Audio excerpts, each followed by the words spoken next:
So we're coming towards the end of the first day here at CES, the first day that the show floor has actually been open. Another exhausting day.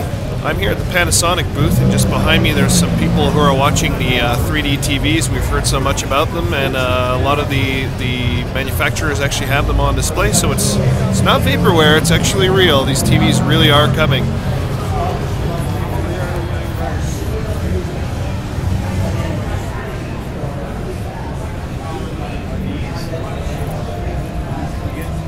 Yeah. Look at the edge of the rocks there, white edge.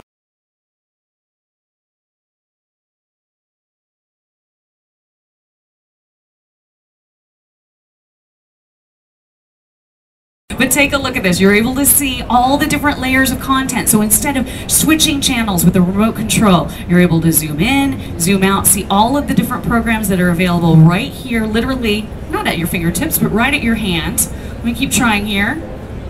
This opens the content.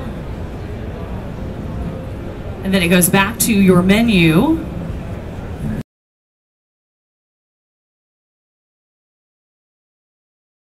My name is Alistair Ong. I work for Intel. What we have behind us is called the Infoscape. It features a Core i7 processor that's rendering all this information. It's 500 bits of simultaneous data feeds from the internet, from Google News, Twitter, Flickr, and 20 other content providers. And it's all being rendered and brought in by a single Core i7 processor. Okay. So is this just basically a showcase for processing power, or is there some actual, real-world application to this? Well, actually, that's a great question. Basically, it's primarily devoted to showcase the power of the Core i7, but it's also to show our commitment to being a sponsor of tomorrow. And that means that we're trying to produce the best processor platforms for tomorrow. And in order to do that, we need to we have to understand how people access information tomorrow. So this is two developers' ideas of the way that we may potentially access information tomorrow. And we've got the horsepower behind the Core i7 to be able to render that information. Okay, so people are touching stuff here. What are they touching? Well, every one of these cubes represents an individual live feed to either Google News or Flickr or Twitter or 20 other content providers like Sponsors of Tomorrow or the Intel website or blogs, tweets. Okay. That's very neat. And is there any sort of like a real-world application to this? Is somebody looking at?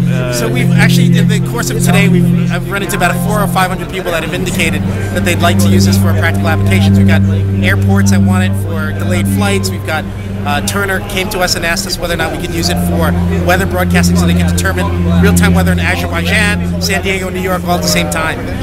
We've also had a buyer from Nike to come in to say that if he could get all of his Nike sneakers on each cube and they could showcase this to buyers, then it would be really easy to show buyers all of their current catalog.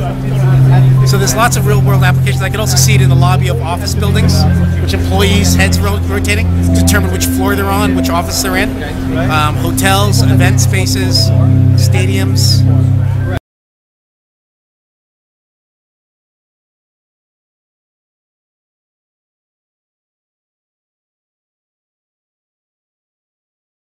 The dash is it's a personal internet viewer. You have what's called channels.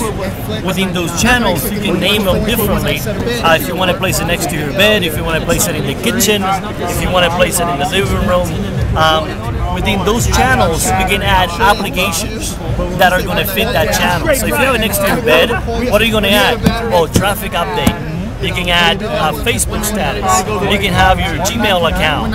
You can add weather channel. That way you wake up in the morning, you don't have to turn on your PC, you have all your information here. There's about 1,500 applications that you have access to, as well as Sony exclusive content. So here, you can see YouTube, so you can access YouTube from this device. You can access Yahoo videos. You can access Amazon On Demand videos. You can access Netflix videos. So you can stream all the videos right from this device.